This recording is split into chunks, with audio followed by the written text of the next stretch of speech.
ఇక 2.89 కోట్ల ఓటర్ల పేర్లు తొలగింపు, అందులో 2.17 కోట్ల మంది వలస వెళ్ళినట్లు ధృవీకరణ. యూపీలో ముసాయిదా జాబితా విడుదల, మొత్తం ఓటర్లలో 18% పేర్లు డిలీట్, మార్చి 6న తుది జాబితా. మంచి పని చేస్తుంది, పెట్టు 10 పెట్టు, మంచి పని చేస్తుంది. 2,89,00,000 ఓటర్లను తొలగించేసిందా ఉత్తరప్రదేశ్లో. 2,89,00,000 ఓటర్లు.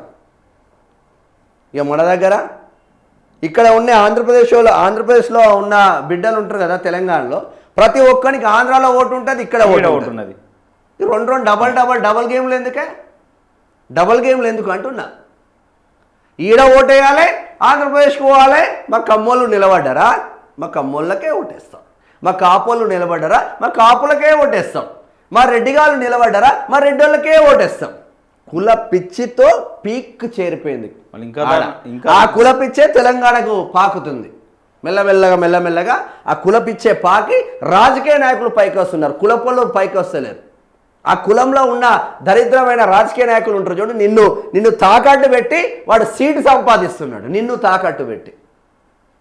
ఏం కులపిచ్చిరా నాయన. ఇంకా దారుణం ఏంటంటే హైదరాబాద్లో ఉన్న డబుల్ బెడ్రూమ్లో వాళ్ళకి ఎక్కువ అవకాశాలు వస్తున్నాయి, మన వాళ్ళకంటే ఎక్కువ, తెలంగాణ వాళ్ళ కంటే ఎక్కువ వాళ్ళకే పోతున్నాయో ఏమవుతుందో మాకైతే అర్థం కావట్లేదు. ఇక 2.89 కోట్ల ఓటర్ల పేర్లు తొలగింపు, అందులో 2.17 కోట్ల మంది వలస వెళ్ళినట్టు ధృవీకరణ. యూపీలో ముసాయిదా జాబితా విడుదల, మొత్తం ఓటర్లు 18% పేర్లు, మొత్తం ఓటర్లలో 18% పేర్లు డిలీట్, మార్చి 6న తుది జాబితా విడుదల చేస్తున్నారంట. ఉత్తరప్రదేశ్లో ఈసీ చేపడుతున్న ఎస్ఐఆర్ ప్రక్రియలో భాగంగా మంగళవారం ముసాయిదా జాబితా విడుదల చేసింది. ఇందులో 2.89 కోట్ల మంది ఓటర్ల పేర్లు తొలగించారు. దీంతో రాష్ట్రంలోని మొత్తం ఓటర్ల సంఖ్య 15 కోట్ల నుంచి 12 కోట్లకు పడిపోయిందని రాష్ట్ర ఎన్నికల ప్రధాన అధికారి తెలిపారు.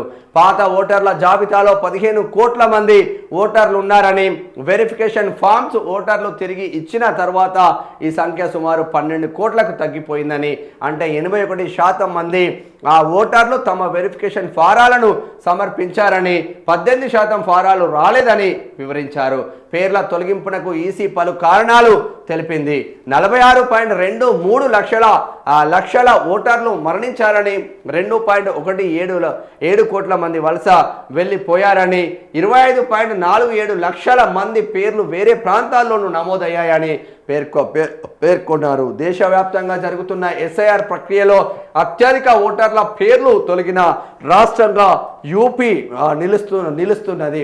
తమిళనాడులో 15%, గుజరాత్లో 14.5% ఓట్లు తొలగిపోగా యూపీలో ప్రస్తుతం 18.7% ఈ సంఖ్య ఉన్నది. ఫిబ్రవరి 6వ తేదీ వరకు అభ్యంతరాలు స్వీకరిస్తామని, మార్చి 6వ తేదీన ఓటర్ల తుది జాబితా విడుదల చేస్తామని ఈసీ తెలిపింది. మరి దీనిపైన ఇప్పుడు మన రాహుల్ గాంధీ 66 లక్షల మంది ఓటర్లను తొలగించారు కదా బీహార్లో ఎలక్షన్ల ముందు. ఇక దానికి ఒక రేంజ్లో మొత్తం దొంగ ఏంది బీజేపీ పైన యుద్ధమే చేసినాడు. ఇప్పుడు మాట్లాడతలేడు. ఇక ఇప్పుడు యుద్ధం చేసినాడు, యుద్ధం కొనసాగించాలి కదా మొత్తం అయిపోయేదాకా. మరి ఇప్పుడు అసలే మాట్లాడతలేరు. మరి 66 లక్షల మంది ఎక్కడున్నారు నాయన అంటే ఒక్క 5,000 మందిని కూడా పట్టుకురాలి. ఇప్పుడు నా పేరు తొలగిస్తారే, నా పేరు తొలగిపోయింది అనుకో, సపోజ్ శేఖర్ పేరు తొలగిపోయింది, మేము ఇద్దరం అయితే ఫైట్ చేస్తాం కదా, రాజకీయ నాయకులు ఫైట్ చేస్తున్నారు, వాళ్ళతో కలిసి మేము ఫైట్ చేస్తాం కదా, ఎంత దూరమైనా. మీడియా ముందుకు ఎడుకొచ్చి అయితే చెప్తాం కదా మా ఓట్లు తీసేసిరని, అది లేకపోయా. ఇప్పుడు తెలంగాణ రాష్ట్రానికి కూడా వస్తున్నది ఈ అసలైన దొంగ ఓట్లు, ఆంధ్రాలో ఓట్లు, తెలంగాణ ఓట్లు, ఎస్పెషల్లీ హైదరాబాద్ పాత బస్తీ ఓట్లు మొత్తం బయట పడుతుంది. మీకు బాజాబ్తా బయట పడతాయి. హైదరాబాద్ పాత బస్తీలో కూడా మీకు ఊహించని విధంగా ఎంఐఎం కాకుండా వేరే పార్టీ గెలవబోతుంది. మీరు ఊహించని విధంగా గెలవబోతుంది. మీరు అనుకుంటున్నారు హైదరాబాద్లో అసలు హిందువులే లేరని. హిందువులే లేరని. చార్మినార్ ప్రాంతంలో మా కుటుంబ సభ్యులు 10 మంది ఉన్నారు. చాలా 10 కుటుంబాలు ఉన్నాయి, 10 మంది కాదు, 10 కుటుంబాలు ఉన్నాయి.